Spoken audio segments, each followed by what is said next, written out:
അസ്സാമു അലൈക്കും വറഹ്മത്തുള്ളാഹി വബർക്കാത്തു.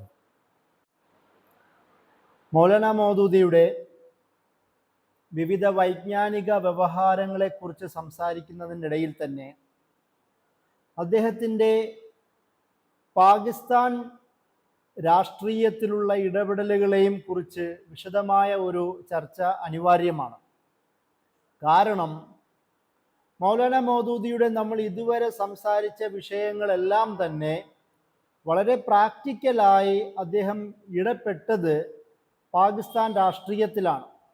അത് ഖുർആനുമായോ അല്ലെങ്കിൽ ഹദീസുമായി ബന്ധപ്പെട്ട വിഷയങ്ങളാവട്ടെ, അല്ലെങ്കിൽ ശരിയാത്തുമായി ബന്ധപ്പെട്ട വിഷയങ്ങളും ചരിത്ര വിശദീകരണങ്ങളെല്ലാം മൗലാന മൗദൂദിയുടെ പാകിസ്ഥാൻ രാഷ്ട്രീയത്തിൽ വളരെ നിർണായകമായ സ്വാധീനം ലഭിച്ചിട്ടുണ്ട് എന്നുള്ളത് വളരെ അനിഷേധ്യമായ ഒരു വസ്തുതയാണ്.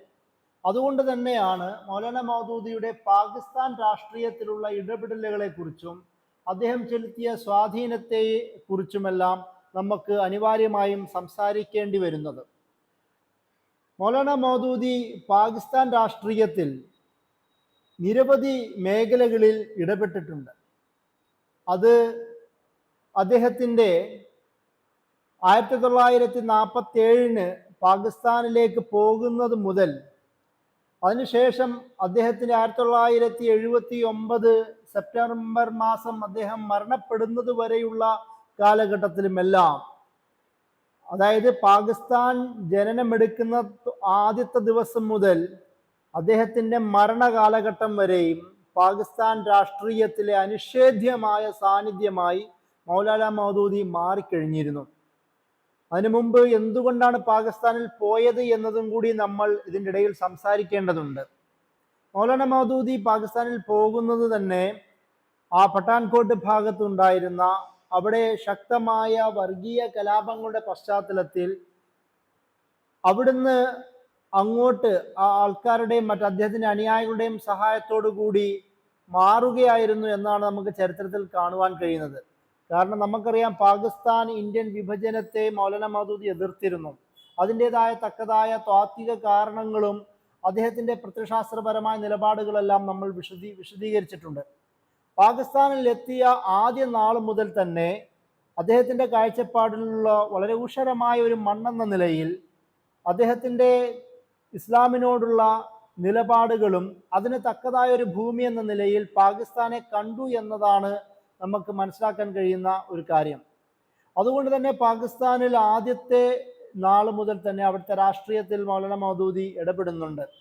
അവിടുത്തെ ആദ്യത്തെ പ്രധാനമന്ത്രിയായിരുന്ന ലിയാഖത്ത് അലി ഖാനുമായിട്ടുള്ള മൗലാന മൗദൂദിയുടെ ഇടപെടലുകളും ആ ലിയാഖത്ത് അലി ഖാനിൻ്റെ രാഷ്ട്രീയ കാഴ്ചപ്പാടുള്ള മൗലാന മൗദൂദിയുടെ എതിർപ്പുകളും അതുമായി തന്നെ ബന്ധപ്പെട്ട് പിന്നീട് രൂപപ്പെട്ട വിവിധ വിഷയങ്ങളുമെല്ലാം ചരിത്ര പ്രസിദ്ധമാണ്. ആദ്യം തന്നെ കാശ്മീരുമായി ബന്ധപ്പെട്ട ഒരു പ്രശ്നം രൂപപ്പെടുന്നു. 1948 കാശ്മീർ അറ്റാക്ക് ചെയ്യുവാൻ പാകിസ്ഥാൻ ഭരണകൂടം തീരുമാനിക്കുന്നു. പക്ഷെ അത് ഭരണകൂടം തീരുമാനിക്കുക എന്നതിനേക്കാളും അപ്പുറം വിവിധ ട്രൈബൽ വിഭാഗക്കാരെ ഉപയോഗിച്ചുകൊണ്ട് അറ്റാക്ക് ചെയ്യുവാനായിരുന്നു പാകിസ്ഥാൻ ഭരണകൂടം ആദ്യം തീരുമാനിച്ചിരുന്നത്. അതുകൊണ്ട് തന്നെ ഇതിനെ നിയമസാധുതയില്ലാത്ത യുദ്ധം എന്ന നിലയിലും അതൊരിക്കലും ജിഹാദായി പരിഗണിക്കാൻ കഴിയുകയില്ല എന്നൊക്കെയായിരുന്നു മൗലാന മൗദൂദിയുടെ ഫത്വ ഉണ്ടായിരുന്നത്. അതുകൊണ്ട് തന്നെ ലിയാഖത്ത് അലി ഖാന്റെ ഗവൺമെന്റിനെ വളരെ ശക്തമായി തന്നെ വിമർശിക്കുന്നു. അതിന് കാരണം ലിയാഖത്ത് അലി ഖാൻ എന്ന് പറയുന്നത് വളരെ സെക്കുലറിസ്റ്റായ, നാഷണലിസ്റ്റായ ലീഗിന്റെ മുഹമ്മദ് അലി ജിന്നയുടെ തന്നെ അനുയായിയായ ഒരാളെന്ന നിലയിൽ ഒരു ഇസ്ലാമിക കാഴ്ചപ്പാടിൻ്റെ അതിൻ്റെ അടിസ്ഥാനത്തിലല്ല ഈ യുദ്ധം നടക്കുന്നതെന്നും, എന്ന് മാത്രമല്ല ഇത് വളരെ നൈമിഷികമായ ഒരു പട്ടാള ശ്രമം മാത്രമാണെന്നും നീണ്ട കാലത്തേക്ക് അതിൽ നിലനിൽക്കാൻ പോകുന്നില്ല എന്നും മൗലാന മൗദൂദി മറ്റു ചില സന്ദർഭങ്ങളിൽ പറയുന്നത് നമുക്ക് കാണാൻ കഴിയും. അതായത് ഒരു തരത്തിലുമുള്ള മിലിറ്ററി റെവല്യൂഷൻ, ഒരു സൈനികമായ വിപ്ലവം നീണ്ട കാലത്തേക്ക് കൊണ്ടു നടത്താൻ കഴിയില്ല എന്ന് മൗലാന മൗദൂദി മറ്റൊരിടത്ത് ഒരു ചോദ്യോത്തര വേളയിൽ പറയുന്നത് നമുക്ക് കാണാം. അതുകൊണ്ട് തന്നെ മൗദൂദി സാഹിബ് ഇതിനെ ഒരു യുദ്ധം പ്രഖ്യാപിക്കണമെങ്കിൽ അതൊരു റെക്കഗ്നൈസ്ഡ് ആയ അനുവദനീയമായ ഇസ്ലാമിക ഭരണകൂടത്തിൽ നിന്ന് തന്നെ ആവണം. അത് മാത്രമല്ല, വളരെ പരമാധികാരമുള്ള ഇസ്ലാമിക ഭരണകൂടത്തിന് മാത്രമാണ് ഒരു യുദ്ധ പ്രഖ്യാപനത്തിന് സാധുതയുള്ളത്. അത് മാത്രമല്ല, മറ്റൊരു കാര്യം മൗലാന മൗദൂദി ആ സമയത്ത് മുന്നോട്ട് വെച്ചത്, ലിയാഖത്ത് അലി ഖാൻ അതൊരു ഭരണകൂടത്തിന്റെ യുദ്ധമായിരുന്നില്ല, അല്ലെങ്കിൽ ലിയാഖത്ത് അലി ഖാൻ അങ്ങനെ ഒരു കാഴ്ചപ്പാട് മുന്നോട്ട് വെച്ചിരുന്നില്ല. അതിന് പകരം ട്രൈബൽ ട്രൈബൽ യുദ്ധ വീരന്മാരെ ഉപയോഗിച്ചുകൊണ്ട്, ഫൈറ്റേഴ്സിനെ ഉപയോഗിച്ചു കൊണ്ടിട്ടുള്ള ഒരു തരത്തിലുള്ള യുദ്ധ പ്രഖ്യാപനമാണ് നടത്തിയത്. അതുകൊണ്ട് തന്നെ ഇതിനെ വളരെ ഡബിൾ സ്റ്റാൻഡേർഡ് ഉള്ള, ഒരിക്കലും ഇസ്ലാമിക നിയമത്തിന് യോജിക്കുന്നതല്ല എന്ന രീതിയിലുള്ള ഫത്വയാണ് മൗലാന മൗദൂദി ഇതിന് നൽകിയത്. ഇതിന്റെ കാരണത്താൽ തന്നെ ലിയാഖത്ത് അലി ഖാൻ രാജ്യദ്രോഹ കുറ്റത്തിന്റെ പേരിൽ മൗലാന മൗദൂദി 1948 അറസ്റ്റ് ചെയ്യുന്നതും കാണാം. മൗലാന മൗദൂദിയുടെ അറസ്റ്റ് പാകിസ്ഥാൻ രാഷ്ട്രീയത്തിൽ മൗദൂദി സാഹിബിന്റെ പ്രധാനമായ ഒരു ചുവടുവെപ്പും കൂടിയായിരുന്നു എന്ന് നമുക്ക് കാണാം. കാരണം ബാക്കിയുള്ള മറ്റു പലരും ഈ ഒരു സാഹചര്യത്തിൽ ചേർന്ന് നിൽക്കുമ്പോൾ ഈ ഒരു യുദ്ധത്തിന്റെ നിയമസാധുതയെ ചോദ്യം ചെയ്ത ഒരു പണ്ഡിതൻ എന്ന നിലയിൽ മൗലാന മൗദൂദിയെ ഏകദേശം 20 മാസത്തോളം തടവിൽ വെക്കുന്ന ഒരു സന്ദർഭം ഉണ്ടായത് മൗലാന മൗദൂദിയുടെ ഒരു സാന്നിധ്യത്തെ അല്ലെങ്കിൽ ഒരു സ്വാധീനത്തെ അത് വെളിച്ചത്താക്കുന്ന, അല്ലെങ്കിൽ മൗലാന മൗദൂദിയുടെ പാകിസ്ഥാനിലെ റോളിനെ കൂടുതൽ പേരിലേക്ക് എത്തിക്കാൻ പറ്റുന്ന ഒരു സംഭവമായി മാറി എന്നതാണ് വസ്തുത. അതുപോലെ തന്നെ ലിയാഖത്ത് അലി ഖാനുമായി വീണ്ടും നിരവധി പ്രശ്നങ്ങളിലേക്ക് എത്തുന്നത് കാണാം. മൗലാന മൗദൂദി ഇതുമായി ബന്ധപ്പെട്ട് നിരവധി വർത്തമാനങ്ങൾ നടത്തുന്നുണ്ട്. അതായത് പാകിസ്ഥാൻ സ്റ്റേറ്റ് യഥാർത്ഥത്തിൽ ശരിയായ ഒരു അവസ്ഥയിലായിരുന്നില്ല. മുസ്ലിം ലീഗിന്റെ മുസ്ലിം നാഷണലിസ്റ്റുകളായ, അല്ലെങ്കിൽ സെക്യുലറിസ്റ്റ്, നാഷണലിസ്റ്റ്, സോഷ്യലിസ്റ്റ്, അങ്ങനെ സോഷ്യലിസ്റ്റ്, അങ്ങനെ വിവിധ തരത്തിലുള്ള ആശയ പ്രതിനിധാനം ഉണ്ടായിരുന്ന ആൾക്കാരുടെ കാഴ്ചപ്പാടിലായിരുന്നു അന്നത്തെ ലീഗിന്റെ ഒരവസ്ഥ. അതുകൊണ്ട് തന്നെ മൗലാന മൗദൂദി ഇവരെ ശക്തമായി വിമർശിക്കുകയും ചെയ്തിരുന്നു. പ്രത്യേകിച്ച് ലിയാഖത്ത് അലി ഖാന്റെ സെക്യുലർ കാഴ്ചപ്പാടിനെയും അതനുസരിച്ചിട്ടുള്ള ഒരു ആധുനിക ഡെമോക്രാറ്റിക് സ്റ്റേറ്റ് രൂപപ്പെടുത്താനുള്ള മൂപ്പരുടെ നിലപാടിനെയൊക്കെയും മൗലാന മൗദൂദി ശക്തമായി വിമർശിച്ചു. ഇതിന് പകരമായി ലിയാഖത്ത് അലി ഖാൻ മൗലാന മൗദൂദിയുടെ തിയോ ഡെമോക്രസി, അതായത് ഒരു അള്ളാഹുവിന്റെ പ്രാതിനിധ്യം അനുസരിച്ചു കൊണ്ടിട്ടുള്ള ഒരു പോപ്പുലർ സോവേനിറ്റിയെ കുറിച്ചുള്ള ഒരു വർത്തമാനം മൗലാന മൗദൂദി നടത്തുന്നുണ്ട്. അതിന് തിയോ ഡെമോക്രസി എന്നുള്ള പേര് മൗദൂദി സാഹിബ് കൊടുക്കുന്നുണ്ട്. ആ ഒരു ശരീഅത്തിന്റെ അടിസ്ഥാനത്തിലുള്ള രാഷ്ട്രീയ ക്രമത്തെയാണ് മൗദൂദി സാഹിബ് തിയോ ഡെമോക്രസി എന്ന രീതിയിൽ വിശദീകരിച്ചത്. ഇതിനെ ലിയാഖത്ത് അലി ഖാൻ അദ്ദേഹത്തിന്റെ സെക്യുലർ കാഴ്ചപ്പാടിലൂടെ വിമർശിക്കുകയും ചെയ്യുന്നുണ്ട്. പക്ഷെ എന്തു തന്നെയാണെങ്കിലും ലിയാഖത്ത് അലി ഖാന് മൗലാന മൗദൂദിയുടെ നേതൃത്വത്തിലുള്ള ഭരണഘടനാ പ്രക്ഷോഭങ്ങൾക്ക് വഴങ്ങേണ്ടി വന്ന ഒരു സാഹചര്യം കൂടി നമുക്ക് മുന്നിൽ കാണാം. അങ്ങനെ ഒരു സംഭവം ഉണ്ടായി. അതായത് 1949 ഒബ്ജക്റ്റീവ്സ് റെസൊല്യൂഷൻ എന്ന പേരിൽ ഒരു വലിയ പ്രക്ഷോഭം മൗദൂദി സാഹിബ് ജമാഅത്ത് ഇസ്ലാമിയുടെയും ഇതര അദ്ദേഹത്തിന്റെ സഹൃദരായ രാഷ്ട്രീയ പാർട്ടികളുടെ സഹായത്തോടുകൂടി നടത്തുന്നുണ്ട്. ഇതിന്റെ ഭാഗമായി ഈ ഒരു ഒബ്ജക്റ്റീവ് റെസൊല്യൂഷനെ അംഗീകരിക്കേണ്ട അവസ്ഥ വരികയും ആ ഒബ്ജക്റ്റീവ് റെസൊല്യൂഷന്റെ ഡ്രാഫ്റ്റിനെ മൗലാന മൗദൂദി ജയിലിൽ ഇരുന്നു കൊണ്ട് റിവ്യൂ നടത്തുകയും അതിനാവശ്യമായ മാറ്റത്തിരുത്തലുകൾ വരുത്തുകയും ചെയ്ത ഒരു സാഹചര്യം പോലും ഉണ്ടായി. അതായത് അദ്ദേഹത്തിന്റെ അടുത്തേക്ക് അതിന്റെ ഡ്രാഫ്റ്റ് എത്തിക്കുന്ന ഒരു സാഹചര്യം പോലും മൗലാന മൗദൂദിക്ക് ഉണ്ടായി. ഇത് 49 പാകിസ്ഥാൻ രൂപപ്പെട്ട് 49 പോലും മൗലാന മൗദൂദിയുടെ ഒരു പ്രസൻസിന്റെ, അദ്ദേഹത്തിന്റെ പ്രാധാന്യം കുറിക്കുന്ന ഒരു സംഭവമായിരുന്നു ഈ ഒബ്ജക്റ്റീവ് റെസൊല്യൂഷനും അദ്ദേഹത്തിന്റെ ജയിലിൽ ഇരുന്ന് തന്നെ ഉണ്ടായിരുന്ന അദ്ദേഹത്തിന്റെ ഡ്രാഫ്റ്റിന്റെ തിരുത്തലുകളുമെല്ലാം. അതിനുശേഷം മൗലാന മൗദൂദി ഈ ഒരു വിഷയത്തിൽ ഭരണഘടനാ ഭേദഗതിയുമായി ബന്ധപ്പെട്ട ഒരുപാട് ചർച്ചകൾക്ക് തുടക്കം കുറിക്കുന്നുണ്ട്. അതിൽ മൗലാന മൗദൂദി തന്നെ പ്രത്യേകം എടുത്തു പറഞ്ഞത് ഖുർആനും സുന്നത്തിന്റെയും അടിസ്ഥാനത്തിലുള്ള ഒരു ഇസ്ലാമിക് കോൺസ്റ്റിറ്റ്യൂഷന്റെ രൂപീകരണമാണ് വേണ്ടതെന്നും അതിനാവശ്യമായ ഒരു പബ്ലിക് ക്യാമ്പയിൻ തന്നെയും അദ്ദേഹത്തിന്റെ നേതൃത്വത്തിൽ തുടക്കമിട്ടു. അങ്ങനെ അതിന്റെ ഭാഗമായി അസംബ്ലി കോൺസ്റ്റിറ്റ്യൂവന്റ് അസംബ്ലി മാർച്ച് 12, 1949 ഈ ഒബ്ജക്റ്റീവ് റെസൊല്യൂഷൻ സ്വീകരിക്കുകയും അതിന്റെ ഭാഗമായി പാകിസ്ഥാനിൽ ഇനി വരാൻ പോകുന്ന കോൺസ്റ്റിറ്റ്യൂഷന്റെ പ്രധാന ഭാഗങ്ങൾ മൗദൂദി സാഹിബിന്റെ തന്നെ സമ്മർദ്ദ ഫലമായി അത് സ്വീകരിക്കുകയും ചെയ്യപ്പെടുന്നത് നമുക്ക് കാണാം. അതിലൊന്ന് അള്ളാഹുവിന്റെ പരമാധികാരമായിരുന്നു. അതിന്റെ മുകളിൽ വേറൊരു നിയമത്തിനോ ശക്തിക്കോ വരാൻ പാടില്ല. രണ്ടാമത് ഇസ്ലാം തന്നെ ഇസ്ലാം ആശയപരമായി വിശദീകരിക്കുന്ന അതിൻ്റെ ഫ്രീഡം ആവട്ടെ, ഈക്വാലിറ്റി ആവട്ടെ, അതുപോലെ തന്നെ സഹിഷ്ണുത, സാമൂഹിക നീതി, എല്ലാം ഡെമോക്രസി അടക്കം അതിൻ്റെ പ്രിൻസിപ്പിൾ എല്ലാം ഇസ്ലാമിൻ്റെ കാഴ്ചപ്പാടിൽ നിന്ന് തന്നെ രൂപപ്പെടേണ്ടതായിരുന്നു എന്ന് അദ്ദേഹം അതിൽ പറയുന്നു. അതുപോലെ തന്നെ മൈനോറിറ്റി റൈറ്റ്സ്, ന്യൂനപക്ഷങ്ങളുടെ അവകാശം ഇസ്ലാം വിശദീകരിക്കുന്ന തരത്തിലുള്ള ഒരു വളരെ അവർക്ക് സുതാര്യമായി ഇടപെടാൻ പറ്റുന്ന അവരുടെ ആശയാദർശങ്ങളും സ്വതന്ത്രമായി തന്നെ അത് പ്രായോഗികവൽക്കരിക്കാൻ പറ്റുന്ന തരത്തിലുള്ള ഒരു മൈനോറിറ്റി റൈറ്റ്സ് വേണമെന്ന് മൗദൂദി സാഹിബ് ആവശ്യപ്പെട്ടിരുന്നു. അതും അതിലേക്ക് വരുന്നത് നമുക്ക് കാണാം. അതുപോലെ തന്നെ ഈ ഭരണകൂടത്തിന്റെ സംവിധാനത്തെക്കുറിച്ച് മൗദൂദി സാഹിബ് ഫെഡറൽ സിസ്റ്റം എന്നും അതിന്റെ ഒരു നിയമ നടത്തിപ്പിനെ കുറിച്ച് ആവശ്യപ്പെട്ടിരുന്നു. അത് എല്ലാവർക്കും ഒരു ഫെഡറേഷൻ സംവിധാനമാവണമെന്നും അതുപോലെ തന്നെ എല്ലാവർക്കും അവരുടെ മനുഷ്യാവകാശ വളരെ മൗലികമായ മനുഷ്യാവകാശങ്ങൾ മുഴുവനും അത് വിതരണം ചെയ്യാൻ പറ്റുന്ന തരത്തിലുള്ള ഉറപ്പുവരുത്താൻ പറ്റുന്ന തരത്തിലുള്ള സംവിധാനം ഉറപ്പുവരുത്തണമെന്നും മൗദൂദി സാഹിബ് അത് പറഞ്ഞിരുന്നു. ഇതിനെ ഉൾക്കൊണ്ടുകൊണ്ടിട്ടുള്ള ഒരു ഒബ്ജക്റ്റീവ് റെസൊല്യൂഷനാണ് 1949 പാകിസ്ഥാൻ കോൺസ്റ്റിറ്റ്യൂവന്റ് അസംബ്ലി സ്വീകരിച്ചത് പോലും. നമുക്ക് അത്രത്തോളം മൗദൂദി സാഹിബിന്റെ ഭരണഘടനാ പ്രക്ഷോഭത്തിന്റെ ഒരു സ്വാധീനം നമുക്ക് ഈ റെസൊല്യൂഷനിൽ കാണാം. മൗദൂദി സാഹിബ് പ്രധാനമായും ആവശ്യപ്പെട്ട ചില കാര്യങ്ങൾ ഈ 1956 ഭരണഘടനാ രൂപീകരണ ഒരു പശ്ചാത്തലത്തിൽ അദ്ദേഹം ആവശ്യപ്പെട്ട പ്രധാന എല്ലാ ഘടകങ്ങളും അതിൽ ഉൾക്കൊള്ളതായി കാണാം. അതിലൊന്ന് ഇസ്ലാം ആയിരിക്കും ഭരണകൂടത്തിൻ്റെയും അല്ലെങ്കിൽ സ്റ്റേറ്റിൻ്റെ രാഷ്ട്രത്തിൻ്റെ ഗൈഡിങ് പ്രിൻസിപ്പിൾ ഇസ്ലാം ആയിരിക്കും എന്ന് അദ്ദേഹം ആവശ്യപ്പെട്ടിരുന്നു. രണ്ടാമത് ഖുർആനിനും സുന്നത്തിനും എതിരെ ഒരു തരത്തിലുമുള്ള ഒരു നിയമരൂപീകരണം ഉണ്ടാവുകയില്ല എന്ന് അദ്ദേഹം ആവശ്യപ്പെട്ടു. മൂന്നാമത് ഏതെങ്കിലും നിയമം ഇസ്ലാമികമായ അടിസ്ഥാനങ്ങൾക്കെതിരാണെങ്കിൽ അത് തള്ളപ്പെടേണ്ടതാണ് എന്ന് മൗദൂദി സാഹിബ് ആവശ്യപ്പെട്ടു. നാലാമത് ഒരു തരത്തിലുമുള്ള അതായത് പാകിസ്ഥാൻ ഭരണകൂടം എന്ന് പറയുന്നത് ഇസ്ലാം ആവശ്യപ്പെടുന്ന തരത്തിലുള്ള മൂല്യങ്ങളെ ഉയർത്തിപ്പിടിക്കുകയും അത് നടപ്പിലാക്കാൻ പറ്റുന്ന ഒരു സംവിധാനമായിരിക്കണമെന്ന് മൗദൂദി സാഹിബ് പറഞ്ഞു. അതിൻ്റെ കൂടെ പാകിസ്ഥാനിലെ ഓരോ പൗരന്മാർക്കും അവരുടെ സെക്യൂരിറ്റിയും അവരുടെ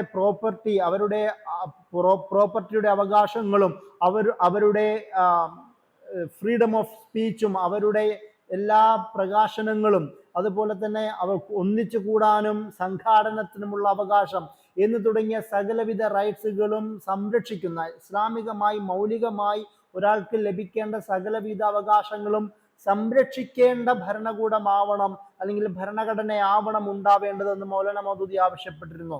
അതും ഇത് സ്വീകരിച്ച് നമുക്ക് പിന്നീട് കാണാം. അതുപോലെ തന്നെ ആർക്കും പാകിസ്ഥാനി ഏത് പൗരനും പാകിസ്ഥാനിലെ നിയമപരമാവട്ടെ അല്ലെങ്കിൽ എക്സിക്യൂട്ടീവ് മേഖലയാവട്ടെ ഭരണകൂടത്തിലെ ഏതൊരു തസ്തികയിലെ ആൾക്കെതിരെയും അവരെ നിയമത്തിന്റെ മുന്നിൽ കൊണ്ടുവരാനുള്ള അവകാശമുണ്ട് എന്ന് മൗദൂദി സാഹിബ് പറഞ്ഞു വെച്ചിരുന്നു.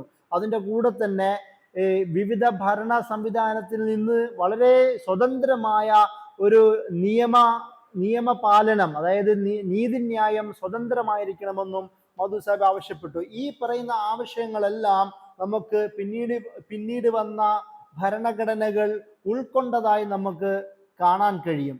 അതുപോലെ തന്നെയാണ് മൗദൂദി സാഹിബ് അടുത്തതുമായി ബന്ധപ്പെട്ട് ഞാൻ നേരത്തെ പറഞ്ഞതുപോലെ 1956 കോൺസ്റ്റിറ്റ്യൂഷനിൽ എങ്ങനെയാണ് ഇത് സ്വീകരിച്ചതെന്ന് നമുക്ക് കാണാം. ഈ March 23, 1956 Islamic republic of Pakistan എന്ന പേരിൽ ഈ ഒരു ഭരണഘടന രൂപപ്പെടുകയുണ്ടായി. അതിൽ ഈ ഒബ്ജക്റ്റീവ് റെസൊല്യൂഷന്റെ പ്രധാന ഫീച്ചറുകൾ ഉൾപ്പെടുത്തിയത് കാണാം. അതിൽ ഈ ഭരണഘടനയിലെ പ്രിയാമ്പിളിൽ മൗലാന മൗദൂദി പറഞ്ഞു വെച്ച ഇസ്ലാമിക് പ്രിൻസിപ്പിൾസിനെ അത് സ്റ്റേറ്റിന്റെ പ്രധാന ഫിലോസഫിയായി സ്വീകരിക്കുന്ന ഒരു അവസ്ഥ നമുക്ക് അതിൽ കാണാം. അതുപോലെ തന്നെ മൗദൂദി സാഹിബ് നേരത്തെ പറഞ്ഞതുപോലെ തന്നെ ഖുർആനിന്റെയും സുന്നത്തിന്റെയും അടിസ്ഥാനത്തിലുള്ള നിയമങ്ങളാവണമെന്നും ഇതിന് വിരുദ്ധമായൊരു നിയമം ഉണ്ടാവാൻ പാടില്ല എന്നും ഭരണഘടന ഉൾക്കൊള്ളിച്ചതായിട്ടുണ്ട്. അതുപോലെ തന്നെ ഡൊമിനിയൻ ഓഫ് പാകിസ്ഥാൻ എന്ന പേരിൽ ആദ്യം രൂപപ്പെട്ട പാകിസ്ഥാൻ സ്റ്റേറ്റ് അത് ഇസ്ലാമിക് റിപ്പബ്ലിക് ഓഫ് പാകിസ്ഥാൻ എന്ന് മാറുന്നതിൽ മൗലാന മൗദൂദിയുടെ ഏറ്റവും സുപ്രധാനമായ കോൺട്രിബ്യൂഷൻ നമുക്ക് ഇവിടെ കാണാം. അതായത് സോഷ്യലിസ്റ്റ്, നാഷണലിസ്റ്റ്, സെക്യുലറിസ്റ്റ്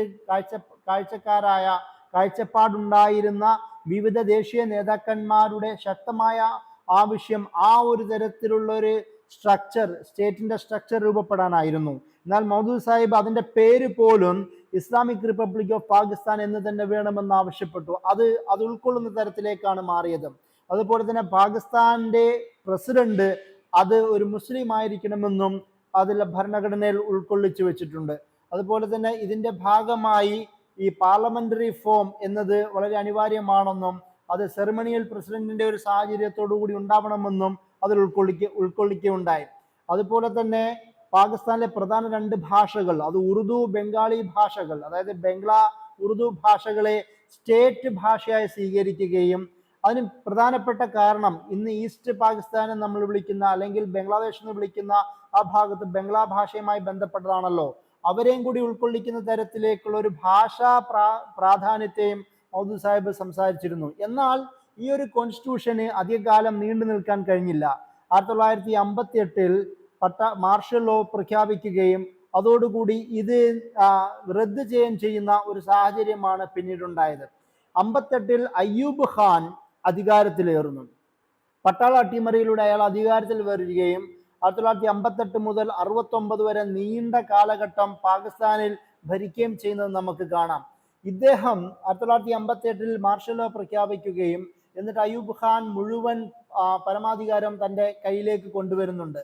എന്നാൽ മൗദൂദ് സാഹിബും മൗദൂദ് സാഹിബും അതുപോലെ തന്നെ ജമാഅത്ത് ഇസ്ലാമിയും ഇത് വളരെ അവധാനതയോടാണ് കണ്ടത്. വളരെ സൂക്ഷ്മമായ രാഷ്ട്രീയ നീക്കങ്ങൾ നിരീക്ഷിക്കുകയും പെതുക്കെ അതിനോട് സമീപനം അല്ലെങ്കിൽ വളരെ സാവധാനപൂർവം ആലോചിച്ച് തന്നെ സമീപനം സ്വീകരിക്കുന്ന ഒരു അവസ്ഥയാണ് നമുക്ക് കാണുവാൻ കഴിയുന്നത്. കാരണം വളരെ നിർണായകമായ ഒരു രാഷ്ട്രീയ സാഹചര്യമായിരുന്നു അവിടെ ഉണ്ടായിരുന്നത്. അവിടെ ഉണ്ടായിരുന്ന രാഷ്ട്രീയ അസന്നിധാവസ്ഥ, അരക്ഷിതാവസ്ഥ ഉണ്ടാവുകയും പ്രത്യേകിച്ച് എക്സിക്യൂട്ടീവ് അഡ്മിനിസ്ട്രേറ്റീവ് തലത്തിലുള്ള ഒരുപാട് അഴിമതി കേസുകൾ ഉണ്ടാവുകയും ഭരണ മേഖലയിലുള്ള ആൾക്കാർ തന്നെ പരസ്പരം തല്ലുകൂടുകയും ഇങ്ങനെ രാഷ്ട്രീയ അരക്ഷിതാവസ്ഥ ഉണ്ടാകുന്ന സാഹചര്യത്തിൽ ഈ ഭരണകൂടത്തോട്, പുതിയ മാർഷൽ ലോ പ്രഖ്യാപിച്ച അയ്യൂബ് ഖാന്റെ ഭരണകൂടത്തോട് വളരെ സൂക്ഷ്മമായ നിലപാടാണ് മൗദൂദ് സാഹിബ് സ്വീകരിച്ചത്. എന്നാൽ അതിൻ്റെ കൂടെ തന്നെ ഇത് ഈ രാഷ്ട്രീയ അരക്ഷിതാവസ്ഥയെ അതൊന്ന് പുതുക്കിക്കൊണ്ടുവരുവാൻ എന്ന നിലയിൽ ഒരു വളരെ നെസസറി ഈവിൾ എന്ന നിലയിലാണ് മൗലാന മൗദൂദി അയ്യൂബ് ഖാന്റെ ഈ ഒരു പട്ടാള ഭരണകൂടത്തെ ആദ്യഘട്ടത്തിൽ കണ്ടത്. അതുകൊണ്ട് തന്നെ അതൊരു അത്യാവശ്യമാണെന്ന് മൗദൂദ് സാഹിബ് ആദ്യം കണ്ടു. എന്നാൽ ഈ ഒരു കാഴ്ചപ്പാടിൽ നിന്ന് പെതുക്കെ അതൊരു ഓപ്പോസിഷണൽ നിലപാടിലേക്ക്, എതിർക്കുന്ന ഒരു സാഹചര്യത്തിലേക്കും വന്നു. കാരണം അയ്യൂബ് ഖാൻ അയാളുടെ സെക്യുലറിസ്റ്റ് കാഴ്ചപ്പാടുകൾ വ്യക്തമാക്കുകയും പാകിസ്ഥാനെ കൂടുതൽ നാഷണലിസ്റ്റും മോഡേണിസത്തിലേക്ക് കൊണ്ടുപോകാനുള്ള ശ്രമം അയ്യൂബ് ഖാൻ നടത്തി. അതിൻ്റെ ഭാഗമായി അയ്യൂബ് ഖാന്റെ ഭരണകാലത്ത് ഒരുപാട് സെക്യുലർ റിഫോമുകൾ കൊണ്ടുവരാൻ ശ്രമിച്ചു. അതിൽ ഇസ്ലാമിക് റിപ്പബ്ലിക് ഓഫ് പാകിസ്ഥാൻ എന്ന് പറയുന്ന ടൈറ്റിൽ 1962 അയാൾ എടുത്തു കളഞ്ഞു. അതുപോലെ തന്നെ 1961 ഒരു സെക്യുലർ കാഴ്ചപ്പാട് അനുസരിച്ചിട്ടുള്ള ഫാമിലി ലോസ് ഓർഡിനൻസ് എന്ന് പറയുന്ന പേരിൽ നിയമങ്ങൾ കൊണ്ടുവരാൻ തുടങ്ങി. അത് പലപ്പോഴും പച്ചയ്ക്ക് ഇസ്ലാമികമായ നിയമങ്ങൾക്ക് വിരുദ്ധമായി എന്ന് മൗദൂദ് സാഹിബും വിവിധ പണ്ഡിതന്മാരും അത് അഭിപ്രായപ്പെടുകയുണ്ടായി. എന്ന് മാത്രമല്ല, ഈ അയ്യൂബ് ഖാന്റെ ഭരണ സംവിധാനങ്ങൾക്ക് എതിരെ സംസാരിക്കുന്ന എല്ലാവരെയും ശക്തമായി അടിച്ചമർത്തുകയും അങ്ങനെ ബാൻ ചെയ്യുന്ന ഒരു സാഹചര്യത്തിലേക്ക് എത്തി. മൗലാന മൗദൂദിയെ പോലും 1964 അദ്ദേഹം അറസ്റ്റ് ചെയ്യുന്നത് കാണാം. കാരണം മൗദൂദ് സാഹിബ് ആയിരുന്നു അയ്യൂബ് ഖാന്റെ ഏറ്റവും പ്രധാനപ്പെട്ട ക്രിട്ടിക്കായി ഉണ്ടായിരുന്നത്.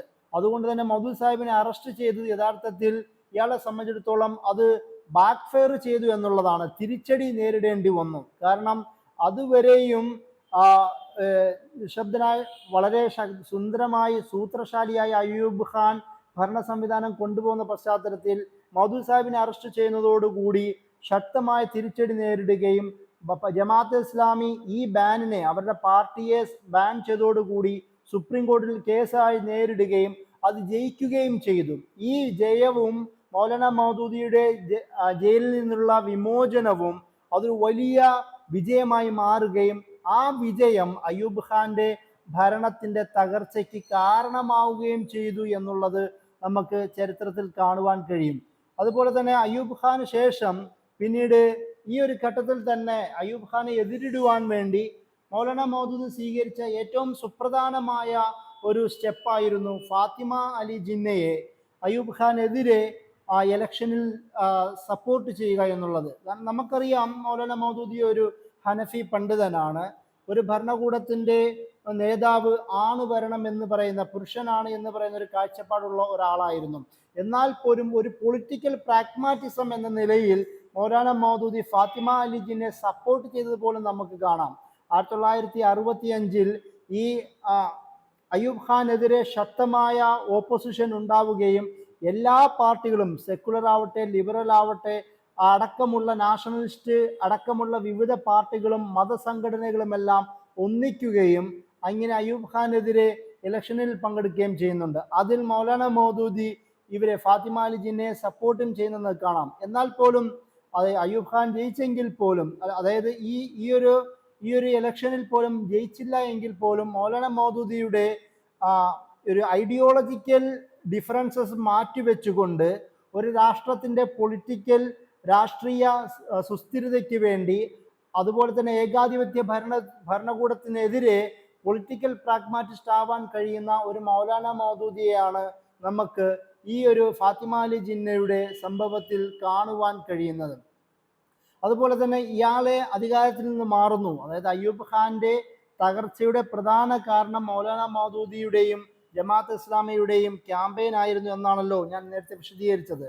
അതിന്റെ ഭാഗമായി അയാൾ അധികാരത്തിൽ നിന്ന് മാറുകയും പിന്നീട് യഹ്യ ഖാൻ 1969 മുതൽ 71 വരെ വളരെ ചെറിയൊരു കാലഘട്ടത്തിലേക്കാണ് യഹ്യ ഖാൻ ഭരണാധികാരിയായി വരുന്നത്. അതായത് അധികാരത്തിൽ വരുന്നു, യഹ്യ ഖാൻ പൂർണ്ണമായ ഒരു ശക്തിയായി മാറുകയും ചെയ്യുന്നു.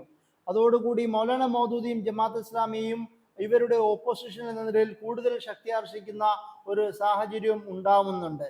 ഈ യഹ്യ ഖാൻ ഈ പറയുന്ന വിവിധ രാഷ്ട്രീയ പാർട്ടികൾക്കെതിരെയുള്ള നിരോധനം നീക്കുന്നതോടുകൂടി ഒരു ലീഗൽ ഫ്രെയിംവർക്ക് ഓർഡർ എന്ന പേരിൽ ഒരു പുതിയ സംവിധാനം യഹ്യ ഖാൻ മുന്നോട്ട് കൊണ്ടുവരുന്നുണ്ട്. അതായത് ഇതുവരെ നേരത്തെ പറഞ്ഞ ഭരണകൂടത്തിനെതിരെ അതിനൊരു മറുപടി എന്ന നിലയിലാണ്, അയ്യൂബ് ഖാന്റെ ഭരണകൂടത്തിനൊരു മറുപടി എന്ന നിലയിൽ ജനങ്ങളുടെ സപ്പോർട്ട് നേടിയെടുക്കുവാനാണ് യഹ്യ ഖാൻ ഒരു ലീഗൽ ഫ്രെയിംവർക്ക് ഓർഡർ എന്ന പേരിൽ ഒരു സംവിധാനം കൊണ്ടുവരുന്നത്.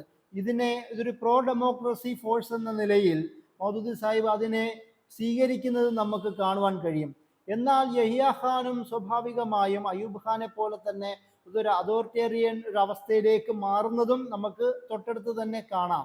അങ്ങനെ 1970 ഒരു ഇലക്ഷൻ പ്രഖ്യാപിക്കുകയും ആ ഇലക്ഷനിൽ ഒരു വലിയ നിർണായകമായ സംഭവവികാസങ്ങൾ ഉണ്ടാവുകയും ചെയ്യുന്നത് ഇക്കാലത്താണ്. അതായത് 1970 ജനറൽ ഇലക്ഷൻ എന്ന് പറയുന്നത് പാകിസ്ഥാനിലെ ഏറ്റവും ആദ്യത്തെ സ്വതന്ത്രമായ ഡയറക്റ്റായ ഒരു പൊതു തെരഞ്ഞെടുപ്പായിരുന്നു. അതുകൊണ്ട് തന്നെ ജമാഅത്ത് ഇസ്ലാമിയും ഇലക്ഷനിൽ നിൽക്കുന്നു.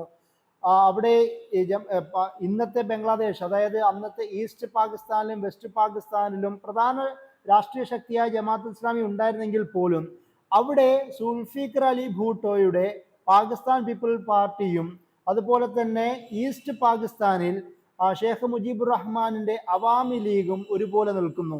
അങ്ങനെ റീജിയണൽ പാർട്ടികളുടെ ഒരു സാന്നിധ്യവും അതുപോലെ തന്നെ മൗലാന മൗദൂദിയുടെ നേതൃത്വത്തിൽ ജമാഅത്ത് ഇസ്ലാമികളുടെ സാന്നിധ്യവും ഒരു വലിയ ഇലക്ഷൻ, ഒരു മത്സരം തന്നെ സംഭവിക്കുകയും അതിൽ മൗദൂദി സാഹിബിന് ഒരു വലിയ വിജയം നേരിടാൻ കഴിഞ്ഞില്ലെങ്കിൽ പോലും ഏകദേശം 4 സീറ്റെങ്കിലും നാഷണൽ അസംബ്ലിയിൽ ലഭിക്കുവാൻ കഴിഞ്ഞിരുന്നു. പക്ഷെ ഇതിൻ്റെ ഒരു പ്രധാന വിഷയം റീജിയണലായ രാഷ്ട്രീയ പാർട്ടികൾ അവിടെ ജയിച്ചതോടുകൂടി അതുപോലെ തന്നെ ഈ ഭാഷാപരമായ വിഷയങ്ങളും അതുപോലെ തന്നെ പ്രാദേശികമായ വിവിധ കാര്യങ്ങളും ദേശീയവാദ രാഷ്ട്രീയ പാർട്ടികളുടെ വിവിധ ആവശ്യങ്ങളൊക്കെ മുന്നിൽ വന്നതോടുകൂടി അത് ഒരു ഇസ്ലാമിൻ്റെ കാഴ്ചപ്പാട് മുന്നിൽ വെച്ചുകൊണ്ടുള്ള ജമാഅത്ത് ഇസ്ലാമിയുടെ ആ താല്പര്യങ്ങളെക്കാൾ ഈ വിവിധ രാഷ്ട്രീയ മാനങ്ങൾക്കാണ് ജനങ്ങൾ കൂടുതൽ പ്രാധാന്യം നൽകിയത് എന്ന് നമുക്ക് കാണാം.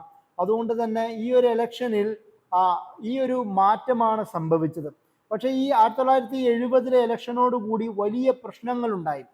1971 ബംഗ്ലാദേശ് വിഭജനത്തിലേക്ക് സംഭവങ്ങൾ എത്തിപ്പെടുകയാണ് ചെയ്തത്. അവിടെ യഹ്യ ഖാനും മുജീബുർ റഹ്മാനും തമ്മിൽ ശക്തമായ ഒരു ഫൈറ്റ് ഉണ്ടാവുകയും അതിൻ്റെ ഇടയിൽ സുൽഫിക്കർ അലി ഭൂട്ടോ ശക്തമായ ഒരു രാഷ്ട്രീയ പാർട്ടിയായി ഉയർന്നു വരികയും ചെയ്യുന്നുണ്ട്. അതുകൊണ്ട് തന്നെ അവിടെ ഈസ്റ്റ് പാകിസ്ഥാനിൽ, അതായത് ഇന്നത്തെ ബംഗ്ലാദേശിൽ മിലിറ്ററിയുടെ ശക്തമായ സാന്നിധ്യം ഉണ്ടാവുകയും അവിടെയൊക്കെ ക്രാക്ക് ഡൗൺ, ബ്രൂട്ടൽ, വളരെ ക്രൂരമായ ക്രാക്ക് ഡൗൺ സംഭവിക്കുകയും ചെയ്യുന്ന സംഭവവികാസങ്ങൾ അരങ്ങേറിയുണ്ടായി.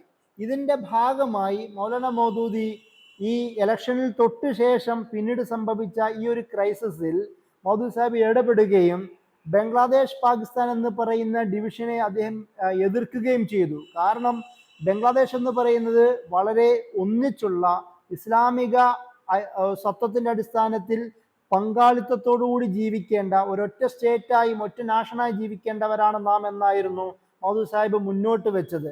പക്ഷേ അത് സ്വാഭാവികമായി നേരത്തെ പറഞ്ഞതുപോലെ നാഷണലിസ്റ്റിക് ഭാഷാപരമായ കാഴ്ചപ്പാടുകൾ ആ ഭാഗങ്ങളിൽ ശക്തമാവുകയും അത് ഡിവിഷനിലേക്ക് എത്തിച്ചേരുകയുമാണ് ചെയ്തത്. ഭരണകൂടത്തോട് ശക്തമായി ഇതിനെതിരെ സംസാരിക്കുകയും മൗദൂദി സാഹിബ് ചെയ്യുന്നത് നമുക്ക് കാണാം. പക്ഷെ ഇവിടെ സംഭവിച്ചത് മിലിറ്ററി ഇടപെടുകയും ഒരുപാട് അക്രമങ്ങൾ നടപ്പിലാക്കുകയും ചെയ്തപ്പോൾ മൗദൂദി സാഹിബ് തന്നെ സ്വാഭാവികമായും ഷെയ്ഖ് മുജീബുർ റഹ്മാനെ മോചിപ്പിക്കണമെന്നും ഈ തരത്തിലുള്ള വയലൻസ് നടപ്പാക്കാൻ പാടില്ല എന്നും പ്രത്യേകം പറയുന്നത് കാണാം. അതിൻ്റെ കൂടെ തന്നെ ഇപ്പോൾ ഇന്ന് ബംഗ്ലാദേശിലെ ജമാഅത്ത് ഇസ്ലാമി നേതാക്കന്മാർ നേരിടുന്ന ഒരു പ്രശ്നമുണ്ടായിരുന്നല്ലോ. അതായത് ഷെയ്ഖ് ഹസീനയുടെ നേതൃത്വത്തിൽ ബംഗ്ലാദേശിലെ ജമാഅത്ത് ഇസ്ലാമിക്കെതിരെ അവർ അറ്റാക്ക് ചെയ്ത പ്രധാന കാരണങ്ങളൊന്നും ഇതായിരുന്നു. അതായത് മിലിറ്ററിയോടൊപ്പം ചേർന്ന് ജമാഅത്ത് ഇസ്ലാമി ബംഗ്ലാദേശ് ജനതയെ കൂട്ടക്കൊല ചെയ്യുകയും ആക്രമിക്കുകയും ചെയ്തും ക്രൂരതകൾ ഒരുപാട് ചെയ്തു എന്ന് പറയുന്ന ഒരു ആരോപണത്തിന്റെ പേരിലാണല്ലോ നിരവധി ജമാഅത്ത് നേതാക്കന്മാരെ ബംഗ്ലാദേശിൽ അവർ വധിക്കുവാൻ ശ്രമിച്ചത്. പക്ഷേ മൗദൂദി സാഹിബ് യഥാർത്ഥത്തിൽ ഒരിക്കലും വയലൻസിനെ പ്രോത്സാഹിപ്പിച്ചില്ല എന്ന് മാത്രമല്ല, ആ ഒരു ഘട്ടത്തിൽ ഷെയ്ഖ് മുജീബുർ റഹ്മാനെ, അവാമി ലീഗ് നേതാവ് ഷെയ്ഖ് മുജീബുർ റഹ്മാനെ മോചിപ്പിക്കണമെന്ന് പോലും മിലിറ്ററികളോട് ആവശ്യപ്പെട്ട സാഹചര്യമുണ്ട്. ഇത് മാത്രമല്ല, ഈ വിഭജനത്തിനെതിരിടുക എന്ന് മാത്രമായിരുന്നു മൗദൂദി സാഹിബ്. ഈ ഒരു സാഹചര്യത്തിൽ ജമാഅത്തിന്റെ ഒരു ഉള്ളിൽ രൂപപ്പെട്ട രണ്ട് ഘടകങ്ങളാണ്. ഒന്ന് അൽബദറും അതുപോലെ തന്നെ അഷംസും. ഈ രണ്ട് വിഭാഗങ്ങളും യഥാർത്ഥത്തിൽ ചെയ്തത് ഈ പാകിസ്ഥാൻ അനുകൂല പൗരന്മാർക്കെതിരെ ഈ ഈസ്റ്റ് പാകിസ്ഥാനിലുണ്ടായ അറ്റാക്കിനെ ചെറുക്കുകയും ഇവരെ സംരക്ഷിക്കുകയും ചെയ്യുക എന്ന പേരിൽ രൂപപ്പെട്ട വിഭാഗങ്ങളായിരുന്നു. എന്നാൽ ഒരിക്കലും ഈ വിഭാഗങ്ങൾ ഒരു തരത്തിലുള്ള മാസ് കില്ലിങ്ങിനോ കൂട്ടക്കൊലയ്ക്കോ പങ്കുകൊണ്ടില്ല എന്ന് തന്നെയാണ് ജമാഅത്ത് ഇസ്ലാമി അന്നും ഇന്നും പറയുന്നത് എന്ന് നമുക്ക് കാണാം. അപ്പോൾ ഈ ഒരു ഘട്ടത്തിന് ശേഷം പിന്നീട് യഹ്യ ഖാന്റെ അധികാരത്തിന് ശേഷം പിന്നീട് പാകിസ്ഥാനിൽ അധികാരത്തിൽ വരുന്നത് സുൽഫിക്കർ അലി ഭൂട്ടോയാണ്. അദ്ദേഹം 1971 മുതൽ 73 വരെ പ്രസിഡന്റായും പിന്നീട് 1973 മുതൽ 77 വരെ പ്രൈം മിനിസ്റ്ററായും ഭരിക്കുന്നുണ്ട്. സുൽഫിക്കർ അലി ഭൂട്ടോയും മൗദൂദി സാഹിബും തമ്മിൽ വളരെ ഫണ്ടമെന്റലായ വ്യത്യാസങ്ങളുണ്ട്. കാരണം സുൽഫിക്കർ അലി ഭൂട്ടോ എന്ന് പറയുന്നത് ഒരു സെക്കുലറായ സോഷ്യലിസ്റ്റായ ആ തരത്തിലുള്ള ഒരു പാകിസ്ഥാന്റെ രൂപീകരണമോ അല്ലെങ്കിൽ നിലനിൽപ്പോ ആവശ്യപ്പെട്ട ഒരാളായിരുന്നു. മൗദൂദി സാഹിബിന്റെ കാഴ്ചപ്പാടിനോട് നേരെ വിരുദ്ധമായ നിലപാട് സ്വീകരിച്ച ആളാണ്. 1970 ഇലക്ഷനിൽ ജയിക്കുന്നതോടുകൂടി അദ്ദേഹത്തിന്റെ പാകിസ്ഥാൻ പീപ്പിൾസ് പാർട്ടി വളരെ വളരെ ശക്തമായി മാറുകയും റോട്ടി കപ്പട മക്കാൻ, അതായത് റോട്ടി വസ്ത്രം ഭൂമി എന്ന് പറയുന്ന ഒരാവശ്യമാണ് അവർ ആ സമയത്ത് മുന്നോട്ട് വെച്ചത്. ഈ ഇലക്ഷനിൽ ജമാഅത്ത് ഇസ്ലാമി പരാജയപ്പെടുന്നതും അവിടെ സുൽഫിക്കർ അലി ഭൂട്ടോ ജയിക്കുന്നതും സുൽഫിക്കർ അലി ഭൂട്ടോയ്ക്ക് പാകിസ്ഥാൻ പൊളിറ്റിക്സിൽ ഒരു മേധാവിത്വം ലഭിക്കുന്നതുമെല്ലാം മൗദൂദി സുൽഫിക്കർ അലി എന്ന തരത്തിലുള്ള രണ്ട് ബൈനറികൾ പോലും രൂപപ്പെടാൻ കാരണമാകുന്നു. അതിൻ്റെ ഇടയിൽ തന്നെ സുൽഫിക്കർ അലി ഭൂട്ടോയുടെ ഒരുപാട് ദേശീയവൽക്കരണ പ്രവർത്തനങ്ങൾക്കെതിരെ, പ്രത്യേകിച്ച് അവിടുത്തെ വ്യവസായങ്ങൾ, അവിടുത്തെ ബാങ്കുകൾ എല്ലാം ദേശീയവൽക്കരിക്കാൻ ശ്രമിക്കുകയും അതുപോലെ തന്നെ ഇസ്ലാമിൻ്റെ കാഴ്ചപ്പാടിന് വിരുദ്ധമായി ഒരു ഫ്രീ മാർക്കറ്റ് എക്കണോമി സ്വീകരിക്കാൻ ശ്രമിക്കുകയും ചെയ്യുന്ന ചില നിലപാടുകൾ ഇയാൾ കൊണ്ടുവന്നു. അതായത് മാർക്കറ്റിനെ തന്നെ തകർക്കാൻ പറ്റുന്ന അത് ഈ തരത്തിലുള്ള സെക്യുലറിസ്റ്റ് കാഴ്ചപ്പാടുള്ള ഒരു എക്കണോമി രൂപപ്പെടുത്താൻ ശ്രമിക്കുന്നതും അതിനെതിരെ ശക്തമായി മൗദൂദി സാഹിബ് സംസാരിക്കുന്നത് നമുക്ക് കാണാം. അതിൻ്റെ കൂടെ തന്നെ 1973 ഒരു സെക്യുലർ കോൺസ്റ്റിറ്റ്യൂഷന്റെ ഒരു ഭേദഗതി ഈ കാലത്ത് സംഭവിക്കുന്നുണ്ട്. ഇതിൽ തന്നെ നേരത്തെ അദ്ദേഹം മുന്നോട്ട് വെച്ച പല ഇസ്ലാമിക അടിസ്ഥാനങ്ങളും എടുത്തെറിയപ്പെടുന്നതും നമുക്ക് കാണാം. അതിൻ്റെ കൂടെ തന്നെ മൗദൂദി സാഹിബ് സുൽഫിക്കർ അലി ഭൂട്ടോ എതിരാനുള്ള മറ്റൊരു പ്രധാനപ്പെട്ട കാരണം നേരത്തെ പറഞ്ഞ അയ്യൂബ് ഖാനെ പോലെ തന്നെ മറ്റൊരു അതോറിറ്റേറിയൻ നിലപാട് സ്വീകരിക്കുന്ന ഒരവസ്ഥയിലേക്കും സുൽഫിക്കർ അലി ഭൂട്ടോ മാറുന്നുണ്ട്. ജമാഅത്ത് ഇസ്ലാമി പ്രവർത്തകരും അദ്ദേഹവും തന്നെ നിരവധി തവണ ഉപദ്രവിക്കപ്പെടുന്നതും അതേപോലെ തന്നെ വിവിധ മത നേതാക്കന്മാരും ഇസ്ലാമിക പണ്ഡിതന്മാരും ഒരുപാട് പീഡനം അനുഭവിക്കുന്ന ഒരു സംഭവവും ഈ കാലത്ത് തന്നെ സംഭവിക്കുന്നുണ്ട്. ഇതിനെതിരെ മൗലാന മൗദൂദി വിവിധ രാഷ്ട്രീയ പാർട്ടികളുടെ സഹായത്തോടു കൂടി PNA എന്ന പേരിൽ the Pakistan national alliance, Pakistan ദേശീയ സഖ്യം എന്ന പേരിൽ ഒരു വിഭാഗം ഉണ്ടാക്കിയെടുക്കുന്നത് നമുക്ക് കാണാം. 1977 ജനറൽ ഇലക്ഷനിൽ ഇവരത് പങ്കെടുക്കുന്നുണ്ട്. ഈ ഒരു പാർട്ടിയിൽ, ദ പാകിസ്ഥാൻ നാഷണൽ അലയൻസ് എന്ന് പറയുന്ന പാർട്ടിയിൽ അവിടുത്തെ വിവിധ സെക്കുലർ സംഘടനകളും മതസംഘടനകളും എല്ലാവരും തന്നെ ഒരു ഒറ്റ സംഘടനയായി നിലനിൽക്കുന്നത് നമുക്ക് കാണാം. നേരത്തെ നമ്മൾ പറഞ്ഞിരുന്നല്ലോ, അതായത് സുൽഫിക്കർ അലി ഭൂട്ടോ റോട്ടി കപ്പട മക്കാൻ, റോട്ടി വസ്ത്രം ഭൂമി ഷെൽട്ടർ എന്ന രീതിയിലുള്ള ഒരു മുദ്രാവാക്യമാണ് മുന്നിൽ വെച്ചതെങ്കിൽ പാകിസ്ഥാൻ നാഷണൽ അലയൻസ് അവർ നിസാമെ മുസ്തഫ, പ്രവാചകന്റെ സംവിധാനം എന്ന രീതിയിൽ ഒരു പൊളിറ്റിക്കൽ സ്ലോഗനാണ് അവർ മുന്നോട്ട് കൊണ്ടുവന്നത്. അതിനൊന്ന് ആലോചിച്ച് നോക്കുക. അതായത് ഈ ഒരു PNA എന്ന് പറയുന്ന സംഘാടനത്തിൽ സെക്കുലർ പാർട്ടികൾ അടക്കമുണ്ടായിരുന്നു. അവരെല്ലാവരും കൂടെ ചേർന്നുകൊണ്ടാണ് യഥാർത്ഥത്തിൽ ഈ ഒരു സുൽഫിക്കർ അലി ഭൂട്ടയുടെ കാഴ്ചപ്പാടിനെതിരെ ഇലക്ഷനിൽ പങ്കെടുക്കുന്നത് പോലും നമുക്ക് കാണാം. അതുപോലെ തന്നെ 1977 സ്വാഭാവികമായും പാകിസ്ഥാൻ പീപ്പിൾസ് പാർട്ടി, ഭൂട്ടയുടെ പാർട്ടി ജയിക്കുന്നു. പക്ഷേ ഇതിനെതിരെ ശക്തമായ വിമർശനം രൂപപ്പെട്ടു. പാകിസ്ഥാനിൽ അങ്ങോളം ഇങ്ങോളം ഒരുപാട് ഫ്രോഡുകൾ ഉണ്ടാവുകയും തിരിമറികൾ സംഭവിച്ചതിൻ്റെ ഭാഗമായി ഈ ഇലക്ഷനെ എല്ലാ പാർട്ടികളും തള്ളിക്കളയുകയും ശക്തമായ പ്രൊട്ടസ്റ്റ് രൂപപ്പെടുത്തുകയും ചെയ്തു. ഈ സമയത്ത് മൗലാന മൗദൂദി നല്ല രോഗബാധിതനായി മാറുന്നത് നമുക്ക് കാണാം. ഈ പ്രൊട്ടസ്റ്റിന്റെ ഭാഗമായിട്ടാണ് ഭൂട്ടോ അധികാരത്തിൽ നിന്ന് മാറുകയും ജനറൽ സിയാഉൽ ഹക്ക്, അന്നത്തെ മിലിറ്ററി കമാൻഡറായിരുന്ന ജനറൽ സിയാഉൽ ഹക്ക് പട്ടാള അട്ടിമറിയിലൂടെ അധികാരം പിടിച്ചെടുക്കുകയും ചെയ്യുന്നത്. അങ്ങനെ 1977 ജൂലൈ 5 പട്ടാള അട്ടിമറി നടത്തുകയും സുൽഫിക്കർ അലി ഭൂട്ടോയുടെ ഭരണത്തെ ഇല്ലാതാക്കുകയും ചെയ്തു. നമ്മൾ മനസ്സിലാക്കേണ്ട ഒരു കാര്യം, ഈ പട്ടാള അട്ടിമറിയിലേക്ക് എത്തിക്കുന്ന പ്രധാന രാഷ്ട്രീയ നീക്കങ്ങളിൽ മൗലാന മൗദൂദിയുടെ ഒരു പങ്കും കൂടി നമുക്ക് കാണാം. അതായത് മൗലാന മൗദൂദി മാത്രമല്ല, വിവിധ രാഷ്ട്രീയ പാർട്ടികളുടെയൊക്കെ നേതൃത്വത്തിൽ മൗലാന മൗദൂദി സുപ്രധാനമായ ഒരു റോള് വഹിക്കുന്നുണ്ട്. ആ ഒരു സാഹചര്യത്തിലാണ് സിയാഉൽ ഹക്ക് സുൽഫിക്കർ അലി ഭൂട്ടോയ്ക്കെതിരെ പട്ടാള അട്ടിമറി പോലും നടത്തുന്നത്. ഇതിന് ശേഷം സിയാഉൽ ഹക്കും മൗലാന മൗദൂദിയും തമ്മിലുള്ള ചില ഇടപെടലുകളും നമുക്ക് കാണാം. 1977 പട്ടാള അട്ടിമറി നടക്കുന്നതെങ്കിലും മൗലാന മൗദൂദി ആ സമയത്ത് നല്ല രോഗബാധിതനാണ്. പിന്നീട് അമേരിക്കയിൽ പോകുന്നു. അവിടെ വെച്ച് അദ്ദേഹം 1979 മരണമടയുകയും ചെയ്യുന്നുണ്ട്. പക്ഷേ മൗദൂദി സാഹിബും സിയാഉൽ ഹക്കും തമ്മിലുള്ള വലിയ പേഴ്സണൽ ബന്ധങ്ങളൊന്നും ഇല്ല എങ്കിൽ പോലും നമുക്ക് ചരിത്രത്തിൽ കാണാൻ കഴിയുന്നത് സിയാഉൽ ഹക്ക് മൗദൂദി സാഹിബിനെ പേഴ്സണലി, വ്യക്തിപരമായി ഒരുപാട് ആദരിച്ചിരുന്നു എന്ന് നമുക്ക് കാണാം. അതുപോലെ തന്നെ സിയാഉൽ ഹക്കിന്റെ ചില വ്യക്തിഗത നിരീക്ഷണങ്ങളെക്കുറിച്ച് ചരിത്ര പഠനങ്ങളുണ്ട്. അദ്ദേഹം കുറച്ചും കൂടി ഇസ്ലാമിനോട് താല്പര്യമുണ്ടായിരുന്ന, എന്നാൽ ഒരു പട്ടാള മേധാവിയായിരുന്ന ഒരു മനുഷ്യനായിരുന്നു. അതുകൊണ്ട് തന്നെ ജമാഅത്ത് ഇസ്ലാമിയുടെയും അല്ലെങ്കിൽ മൗലാന മൗദൂദിയുടെയും കാഴ്ചപ്പാടുകൾ സ്വീകരിക്കാൻ തയ്യാറുള്ള ഒരാളും കൂടിയായിരുന്നു. അദ്ദേഹം മരണപ്പെട്ടതിന് ശേഷമാണ് യഥാർത്ഥത്തിൽ സിയാഉൽ ഹക്കിന് അധികാരത്തിലേക്ക് കയറുവാൻ കഴിയുന്നത്. പിന്നീട് സിയാഉൽ ഹക്ക് അവിടെ അധികാരത്തിൽ കയറുമ്പോൾ ഈ ഒരു കാഴ്ചപ്പാടുള്ള പാർട്ടികളെയും ജമാഅത്ത് ഇസ്ലാമിനെയും ചേർത്ത് നിർത്തുവാനാണ് അദ്ദേഹം ശ്രമിച്ചത്. അതിന് പ്രധാനപ്പെട്ട കാരണം പറയുന്നത്, ഇദ്ദേഹത്തിന്റെ പട്ടാള അട്ടിമറിയിലൂടെയാണല്ലോ അധികാരം പിടിച്ചെടുത്തത്. അതുകൊണ്ട് തന്നെ ആ അധികാരത്തിന് ഒരു പൊളിറ്റിക്കൽ, രാഷ്ട്രീയപരമായ സാധുത, നിയമസാധുത നേടിയെടുക്കണമെങ്കിൽ ഇദ്ദേഹത്തിന് പറ്റുന്ന രാഷ്ട്രീയ ശക്തികളെ ചേർത്ത് നിർത്തണമെന്ന് അദ്ദേഹത്തിന് ചിന്തിച്ചു. അതിൻ്റെ ഭാഗമായി ഏറ്റവും കൂടുതൽ പ്രക്ഷോഭങ്ങൾ നടത്തുന്ന, അതുപോലെ തന്നെ ഇസ്ലാമിന് വേണ്ടി സംസാരിക്കുന്ന വിഭാഗങ്ങളെ, പ്രത്യേകിച്ച് ജമാഅത്ത് ഇസ്ലാമിയെ ചേർത്ത് വെക്കുകയാണ് യഥാർത്ഥത്തിൽ ചെയ്തത്. അതുകൊണ്ട് തന്നെ സിയാഉൽ ഹക്കിന് അയാളുടെ കാഴ്ചപ്പാടിന്, അയാളുടെ രാഷ്ട്രീയ നീക്കങ്ങൾക്ക് പറ്റുന്ന ഇന്റലക്ച്വലും പൊളിറ്റിക്കലുമായ പിന്തുണ നേടാൻ പറ്റുന്നവരെ ചേർത്ത് നിർത്തുവാൻ അദ്ദേഹം ശ്രമിക്കുകയുണ്ടായി. അതിൻ്റെ ഭാഗമായി ഇതൊക്കെ സംഭവിക്കുന്നത് നമ്മൾ മനസ്സിലാക്കേണ്ടതുണ്ട്, മൗലാന മൗദൂദിയുടെ മരണശേഷമാണ്. പിന്നീട് അവിടെ ഒരു ഇസ്ലാമൈസേഷൻ പോളിസീസ് നടത്തുന്നത് കാണാം.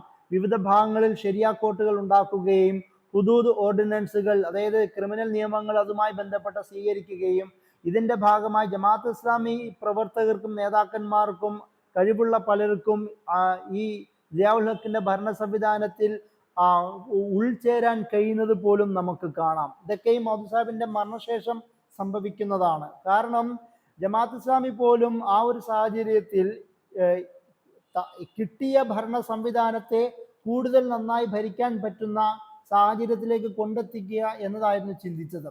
അതുകൊണ്ട് തന്നെ സിയാഉൽ ഹക്കിന്റെ ആ ഒരു കാലത്തെ പോസിറ്റീവായി കാണുന്ന നിലപാടാണ് മൗലാന മൗദൂദിക്ക് ശേഷം ജമാഅത്ത് ഇസ്ലാമി സ്വീകരിച്ചത്.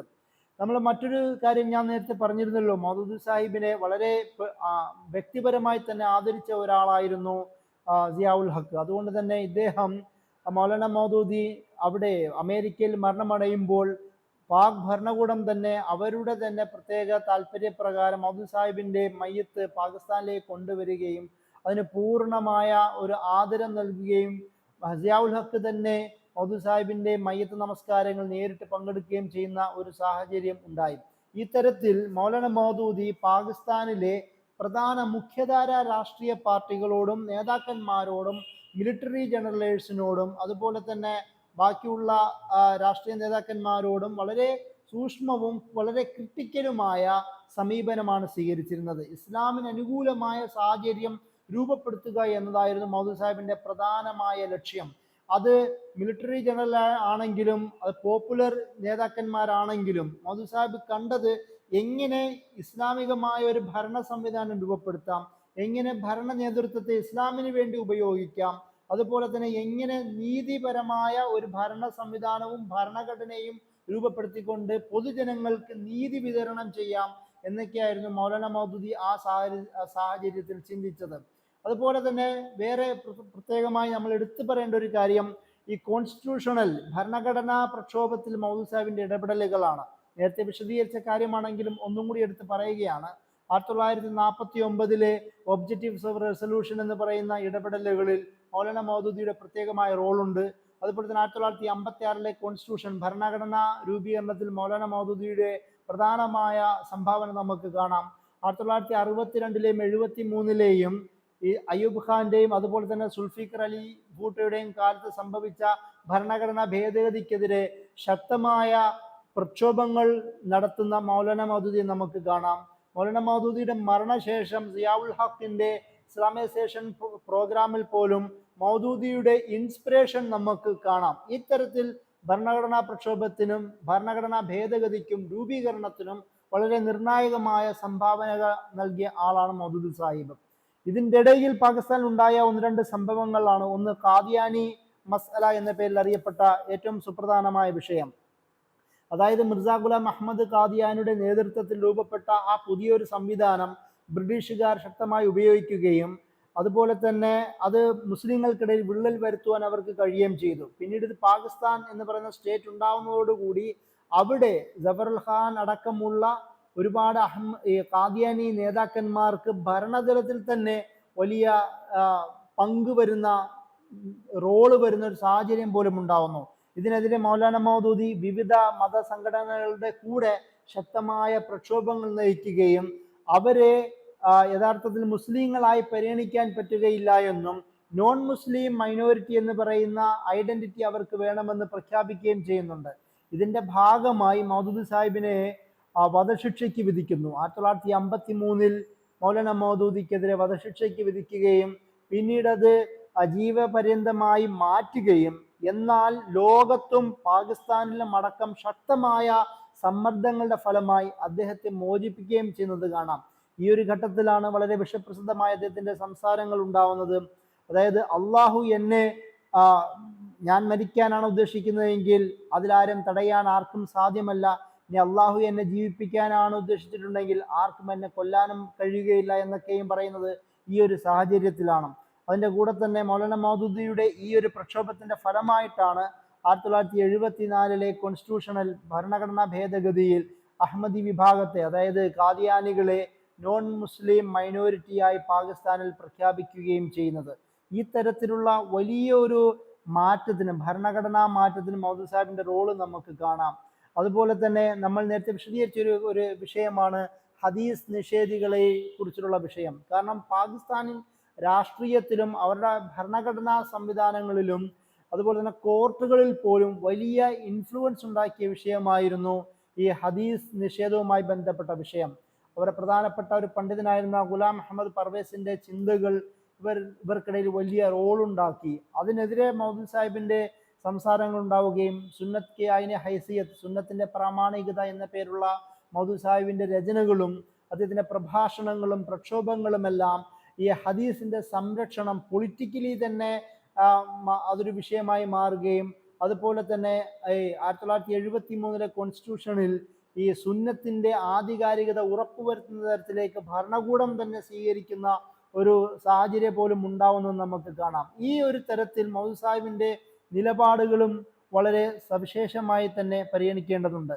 അതിൻ്റെ കൂടെ അവസാനമായി പരാമർശിക്കേണ്ട ഒരു വിഷയമാണ് ഈ യുദ്ധവുമായി ബന്ധപ്പെട്ട മൗദൂദി സാഹിബിന്റെ കാഴ്ചപ്പാടുകൾ.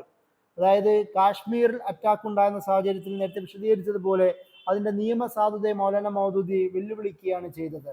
അതുപോലെ തന്നെ 1965 ഇന്ത്യക്കെതിരെയുള്ള യുദ്ധത്തിൽ പാകിസ്ഥാന്റെ ആ ഒരു എൻറ്റിറ്റിയെ സപ്പോർട്ട് ചെയ്യുകയും അതിനാവശ്യമായ സഹായ വിതരണങ്ങൾ ഉണ്ടാക്കാനുള്ള നിയമ നടപടികൾ സ്വീകരിക്കുകയും ചെയ്യുന്നത് നമുക്ക് കാണാൻ കഴിയും.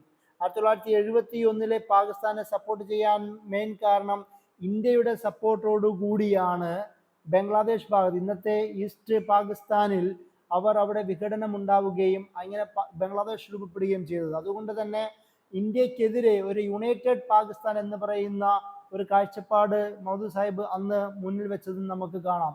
ഈ തരത്തിൽ പാകിസ്ഥാനിലെ മതമേഖലയിലാവട്ടെ രാഷ്ട്രീയ മേഖലയിലാവട്ടെ അവരുടെ യുദ്ധങ്ങളിലാവട്ടെ നിയമപരമായ കാര്യങ്ങളിലും ഭരണഘടനാ പ്രക്ഷോഭങ്ങളിലും ഭരണഘടനാ ഭേദഗതികളിലുമെല്ലാം മൗലാന മൗദൂദി അതിനിർണായകമായ റോള് വഹിച്ചിട്ടുണ്ട് എന്നതാണ് നമുക്ക് സവിശേഷമായി രേഖപ്പെടുത്തേണ്ട ഒരു കാര്യം. ഇത്രത്തോളം പാകിസ്ഥാനിൽ ഒരു രാഷ്ട്രീയത്തിൽ ഇടപെട്ട ഒരു ഇസ്ലാമിക പണ്ഡിതനെ നമുക്ക് കാണുവാൻ കഴിയില്ല. അതുകൊണ്ട് തന്നെ അത് അയ്യൂബ് ഖാൻ ആവട്ടെ യഹിയ ഖാൻ ആവട്ടെ എല്ലാവരും മൗലാന മൗദൂദിയുടെ ഒരു പാണ്ഡിത്യത്തെയും അദ്ദേഹത്തിൻ്റെ ഒരു പൊളിറ്റിക്കൽ സ്ട്രാറ്റജിസ്റ്റായും പൊളിറ്റിക്കൽ പ്രാഗ്മാറ്റിസ്റ്റായും അതുപോലെ തന്നെ യുണൈറ്റഡ് പാകിസ്ഥാൻ എന്ന് പറയുന്ന ഒരു വിഷയത്തിന് വേണ്ടി ശക്തമായി സംസാരിച്ച ഒരു രാഷ്ട്രീയ നേതാവായും അവിടുത്തെ എല്ലാ ഭരണകൂടങ്ങളും മൗദൂദി സാഹിബിനെ കണ്ടു എന്നതും കൂടി നമ്മൾ പ്രത്യേകം മനസ്സിലാക്കേണ്ടതുണ്ട്. ഈ ഒരു തരത്തിൽ മൗദൂദി സാഹിബിന്റെ രാഷ്ട്രീയമായ ഇടപെടലുകൾ, ആ ഇടപെടലുകളുടെ അക്കാദമികമായ കോൺട്രിബ്യൂഷനുകളും അദ്ദേഹം നിർവഹിക്കുന്നുണ്ട്.